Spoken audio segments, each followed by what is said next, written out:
Ampitomboana amin'Andriamanitra karivana iliavana ny fahasoavana ao anty-adanana avy amin'Andriamanitra rentsika sy Jesosy Kristy Tompo lohan'ny fiangonana. Ity no anaty farany amin'ny taona any farany nitarika teo ary nandrivana. Anadin'ny sefaly izy io, izany hoe anadin'ny fiantsona. Atao amin'ny soratra masina mandiny tena manoloana izay fidianana azy sy miantsona azy ny olona tsirairay. Izay mifanandrify indrindra amin'ny anadin'ny mpandray fanasan'ny tompo raha ny eto amintsika manokana satria tsy afaka makany amin'ny sefaly ianao raha tsy mpandray fanasan'ny tompo. Tsy afaka manao mpitoriteny na katekisty ianao raha tsy efa mpandray. Ny asa fanompoana rehetra miainga avy amin'izany mahampandray fanasan'ny tompo zany avokoa. Tanisao ane dekona, mpianatra sekoly alahy, dia mpitoriteny sy katekista, mpitandrina, na inona zara fanompoana dia izay mahampandray fanasan'ny tompo aloha. Ary raha voatohitohina ny mahampandray fanasan'ny tompo anao dia tapaka avokoa ny asa rehetra. Eo indrindra ary no hitomako anao. Andinika manokana isika ny Deutéronomie 7 izay nivakiana tamintsika teo. Ao anatin'io Deutéronomie 7 io no ahitana izay niantson'Andriamanitra ny zanak'Israely. Na ahitana izay ny fidianan'Andriamanitra azy. Eto zany zao dia ny antony fifidianana, izay fomba ny fidianana, izay mety ho vokatry ny fifidianana. Tadio tsara miantso antsika ho amin'ny asa fanompon'Andriamanitra ary dia mifidy antsika ho amin'izany. Tsy anareo no ny fidia hoy ny tompo, fa izaho no ny fidy anareo. Dia manendry anareo indray rehefa avy eo. Tena miantso anao ny tompo ary ianao no fidiny ho mpiara-miasa aminy. Rehavana malala, dinio tsara ny tenanao. Fa aika izany nandritry ny taona lava dia lava iny, nianta aminao mandrakariva ny tompo, ndao re mba hiara iasa e. Ndao ianao fidiko anao anitsy asitsy. Namaly an'ilay antso ve ianao, nanoana an'ilay antso ve ianao sa nanao be mareniny. Satria izany ny ataon'ny olona antsona rehefa mba fidinanao nitsy, aiza moa ny avitako anao anio e. Zeza ve? Atsitsika izao ihany fa hatrampaminany tany aloha. Azafady fa mbola zaza. Zavy no andateny alohan'ny Farao. Tsy vitako izany. Rehavako malala, zao ary ny fidianan'Andriamanitra anao. Eo amin'ny 9, firenena masina ho an'i Jehovahandriamanitra ao ianao. Efa nofidin'i Jehovahandriamanitra ianao ho firenena rakitra soa ho azy mihoatra noho ny firenena rehetra ambony tany. Eo zany zao tsika dia manao hoe ahoana moa, inona moa zany hoe firenena masina? Nahoana ny lazaina hoe rakitra soa? Mandraky ny efa rakitra mbola soa. Inona ny dikan'izany ary nahoana Jehovahandriamanitra no mampitan'izany hoe dia ny fidiny ianao ho firenena masina. Rehavana malala, zany no kendren'Andriamanitra ahatonga antsika, ahatonga anao ho firenena masina. Ndre mpandray fanasan'ny tompo masina. Ny masina n'izany rehavana malala dia izay mifanaraka amin'ny tenin'ny Jehovahandriamanitra hoe aoka ho masina ianareo satria masina ho Jehovahandriamanitra. Zany hoe tena voatokana. Zay zany aloha ny masina eto. Voatokana ho an'Andriamanitra ianao. Voatokana ho amin'ny asa fanompoana ianao. Fa tsy hoe sady ho amin'ny asa fanompoana no ho amin'ny zavatra manokana ivelan'ny fiangonana. Tsia. Na manao asa manokana ivelan'ny fiangonana aza ianao, dia voatokana ho an'i Jehovahandriamanitra. Tena natao an'Andriamanitra ianao. Izy mihitsy no niantso anao, izy mihitsy no nifidy anao, ka mahatonga anao manokana zay mantsy io anao zany zao a nantsoan'Andriamanitra manokana ianao tena tsy misy manoatra noho izany mihitsy fa tena spesiala moa no andikan'ny voambolana azy tena spesiala mihitsy zany ianao a amin'io resaka fifidianana io ahoana re no ilazana an'izany firenena masina firenena voatokana ary firenena tsy misy ohatranao eto a tsy ny firenena ihany fa hatramin'ny isam-batan'olona raha mandinika ianao anatin'io Deutéronomie toko 9 hatramin'ny 9 io dia zao misy fotoana izy a tena manao hoe mifidianan'Andriamanitra anareo fa misy fotoana indray izy a tena ataony mivantana manokana mihitsy hoe ianao zany hoe ianao antsoan'Andriamanitra ianao a ho firenena masina amin'ny olona tsirairay mantsy no mahatonga ny ankohonana maromaro no mahatanteraka fiarahamonina maromaro no mahatanteraka firenena anankiray ka ilay firenena manokana ilay firenena manontolo antsoan'Andriamanitra manokana io ianao manokana io ao anatin'izany a no iantsoan'Andriamanitra anao misoran'Andriamanitra raha mba antsoan'Andriamanitra manokana toy izany ianao dia manomboka izao zany zao amin'izay fifidianan'Andriamanitra anao amin'izay niantsoan'Andriamanitra anao dia tsarovy fa nantsoana manokana ianao ka rehefa nantsoana manokana ihany ianao toerana tena manoatra no izay toerana manokana zany tsarovy tsara eny ambony bus na eny ambony fiara aza hoe toerana manokana anankiray toerana voatokana anankiray dia efa misy toerana manokana mihitsy ity mararika mila rivodrivotra eo akaiky varavarakely eo amin'io toerana voatokana io dia eo zany ny toerana ho an'ilay olona fa ny ianao mbola manoatra noho izany zany ne mbola fiara mandeha amin'ny tany asa efa fiara mandeha ny an-danitra ve zany zao no hoamenanao amin'izany andraisanao an'ilay hoe antso manokana fa amin'ity zany masina voatokana ao an'Andriamanitra ny faharody ity rakitra soa amin'ny maharakitra azy trésor tena fananana tena zavatra arovana manokana zany ary eto dia mbola misy mpamary toetra soa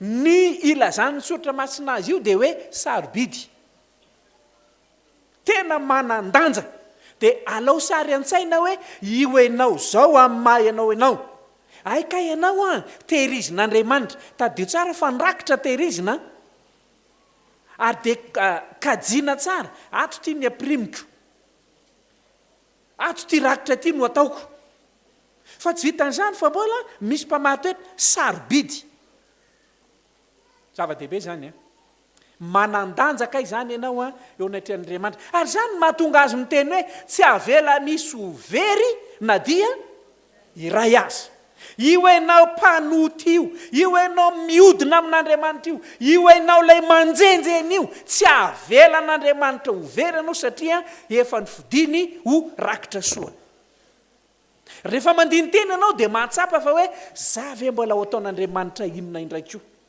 za nge mpamon'olona za nge mpangalatra za nge mpijangajange za nge tansao eo daholo ny faratsianao fa zao no izy rakitra soa ny fidin'Andriamanitra ianao ary zay ny maha Andriamanitra n'Andriamanitra hodiny tsy hita ny fahotanao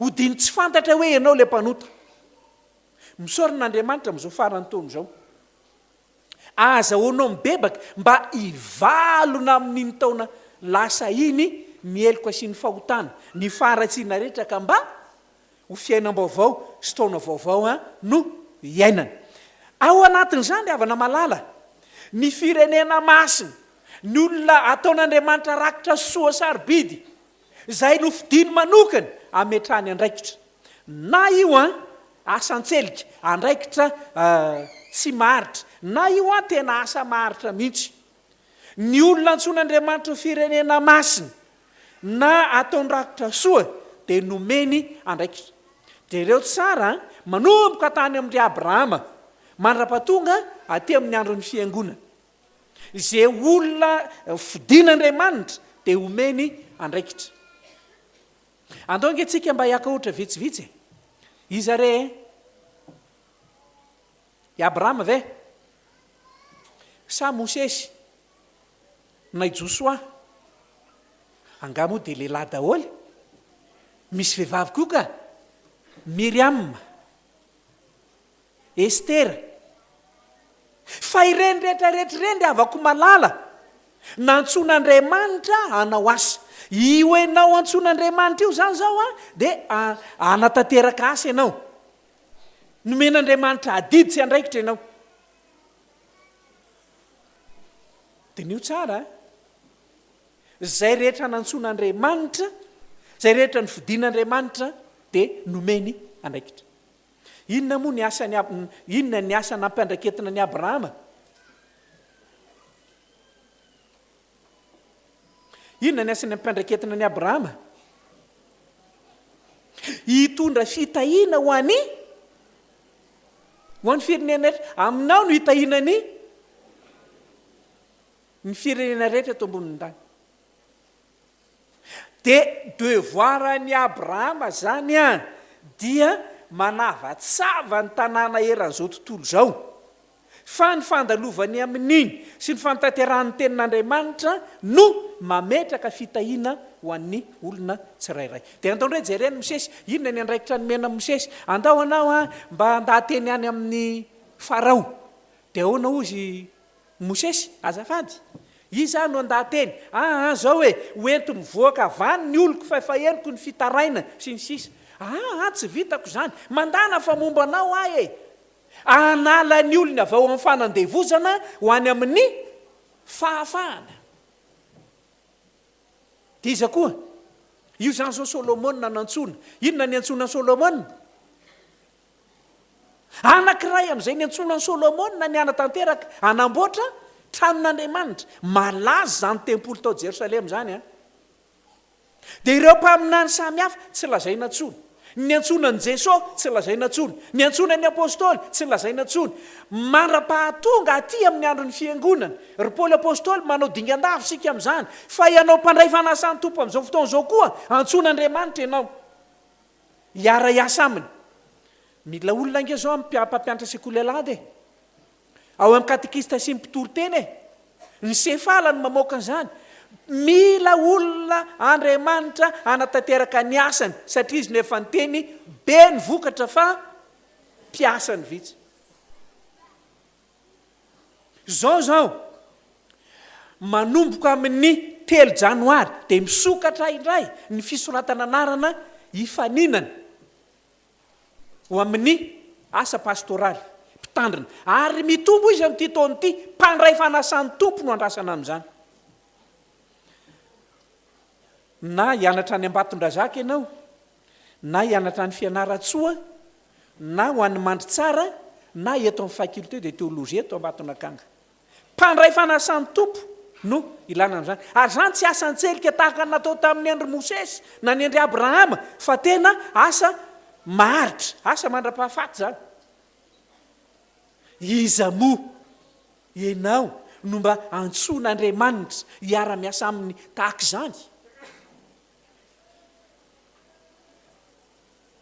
Ry havana malala, miantso anao ny tompo anio. Ny manaraka ry havana, raha antsoina ary ny olona, ndreo mantsy ianao mieritreritra hoe de ho vitako ve izany.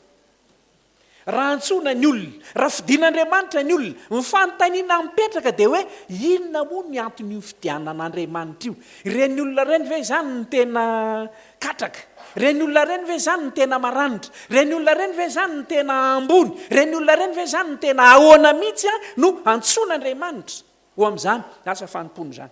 Jereo tsara eo amin'ny 17. Raha mety ianao dia mba fiangonana manontolo miara mamaky azy. Vakintsika amin'ny anaran'ny tompo manao hoe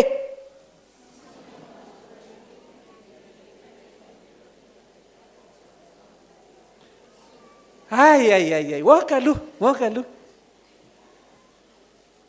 efa lera fisakafoanana moa zao ohatra ny efa noantsika. Raha mety ianao mba hodradraintsika mihitsy ny 17 vakina amin'ny anaran'ny tompo atao mafy be manao hoe tsy niamarona reo noho ny firenena rehetra nefa no nraketany fitiavan'i Jehovah taminareo sy ny fidianany anareo fa ianareo dia vitsy noho ny firenena rehetra azy.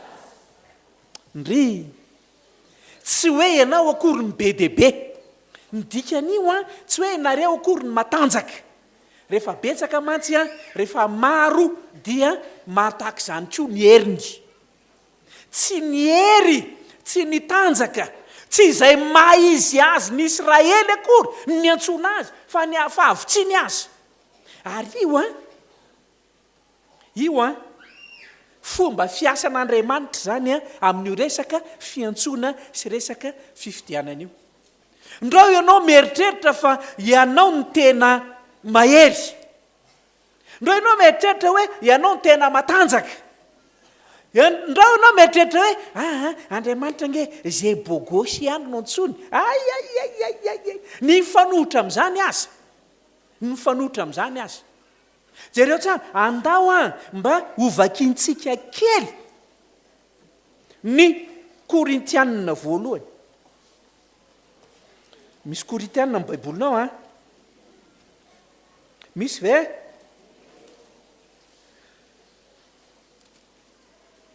Korintianina voalohany toko voalohany ny 9:20.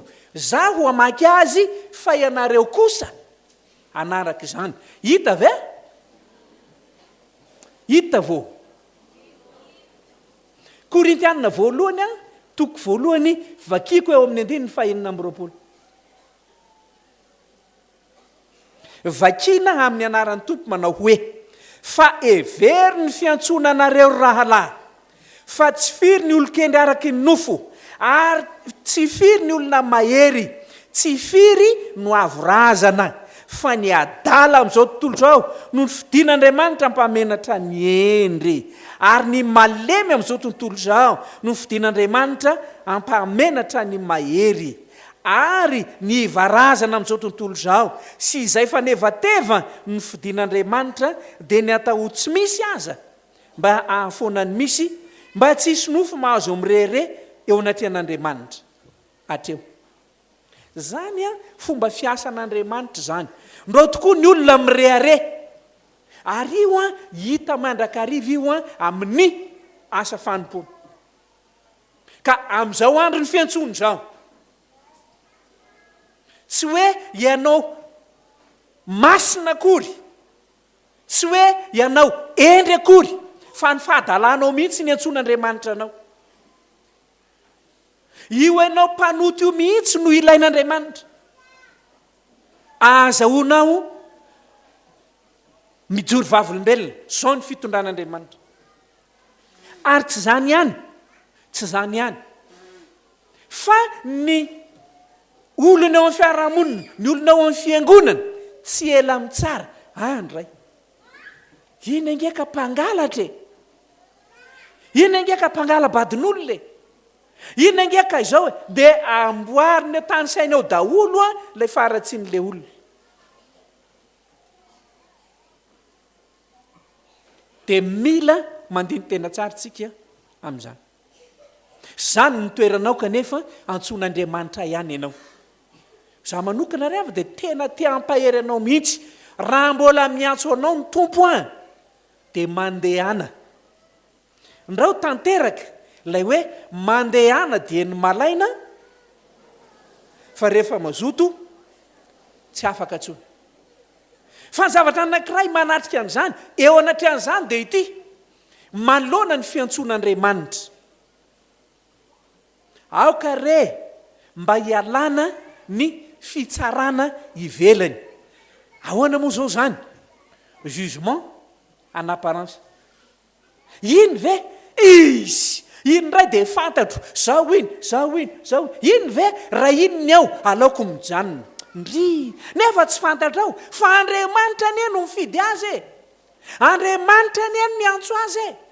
Andriamanitra no efa nanao azy ho rakitra soa ho fitondrana ny anarany any amin'ny zao tontolo zao. Dia ianao ndray ve no na hoe iny tsisy. Za ry avako malala ndray nandeha dia tena ontsa mihitsy. Nisy olona mpangalatra zany, nisy olona tena mpanao ratsy zany, niova fo izy.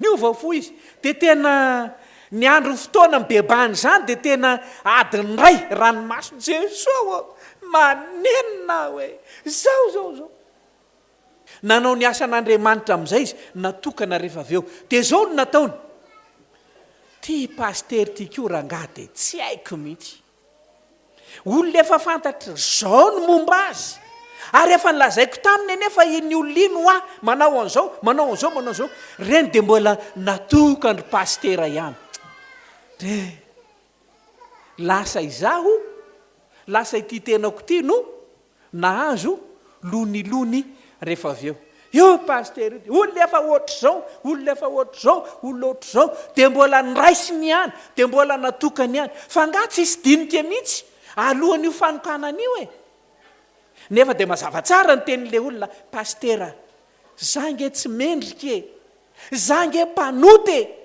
zao ny faratsiako fa zao kosa efa mibebaka tamin'Andriamanitra ahoana roany ilazanao fa tena mibebaka ianao tsy manao an'izany tsony Andriamanitra mahita sady miverina mandoalika indray izy dia atsangany ambony tanany Andriamanitra mahita sady mandoalika izy ranomaso amin'izany tsy ranomaso dia rainao ny tamin'ny toerana ho atokana izy satsy